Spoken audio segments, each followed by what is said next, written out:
கதையினுடைய பெயர் மீன் அப்படின்னு. ஒரு கடற்கரை புதுச்சேரியில் வாழக்கூடிய கிராமணி என்ற ஒருவர், அவருக்கு 3 வேளை மீன் வேணும்.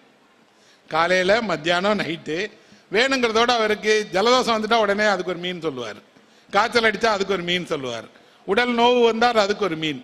அவருக்கு எல்லாமும் மீன் மீன் மீன். அந்த அம்மா வீட்டில் மீன் சமைச்சு கொடுத்துட்டே இருக்கணும். அதில் ஒன்னொன்னையும் எப்படி சமைக்கணும்னு வேற சொல்லுவார்.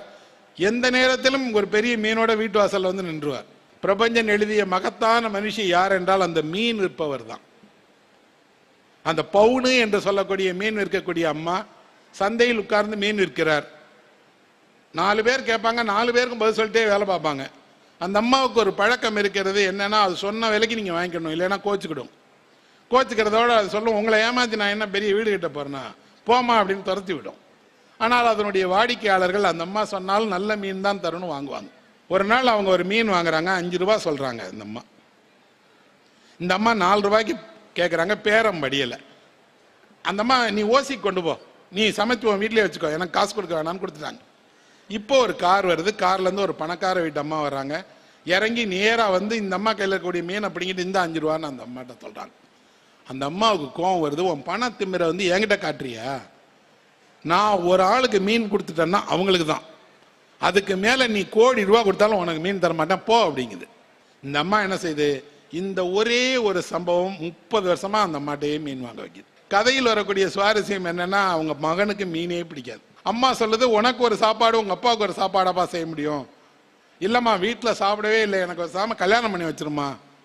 ஆனால் ஒரே கண்டிஷன் என்னன்னா, நல்ல காய்கறி சமைக்க தெரிந்த, காய்கறியை விரும்புகிற பொண்ணா இருக்கணும் அப்படின்னு தேடி பார்த்து ஒரு பொண்ணை கல்யாணம் பண்ணி வச்சுறாங்க. அழகான பொண்ணு, சொந்தக்கார பொண்ணு, உள்ளூர் பொண்ணு.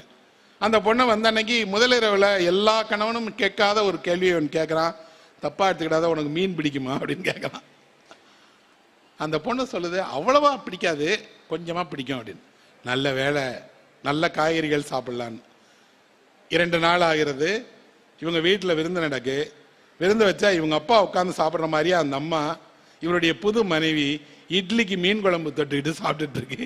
பக்கத்தில் இருக்க சட்னியே தொடவே இல்லை. இந்த பையன் திரும்பி பார்த்து சொல்கிறான், எங்கள் அப்பா மாதிரியே தான் மருமகளும் வந்திருக்கா அப்படின்னு.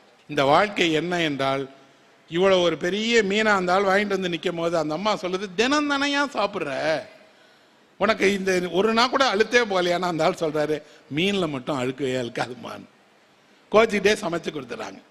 நல்லா தெரியுது, ஒரு குடும்பம் என்பது இப்படியான சின்ன சண்டைகள், சச்சரவுகள், விருப்பம், விலக்கு, ஆளுக்கு ஒரு சுவை எல்லாவற்றையும் கலந்தது தான்.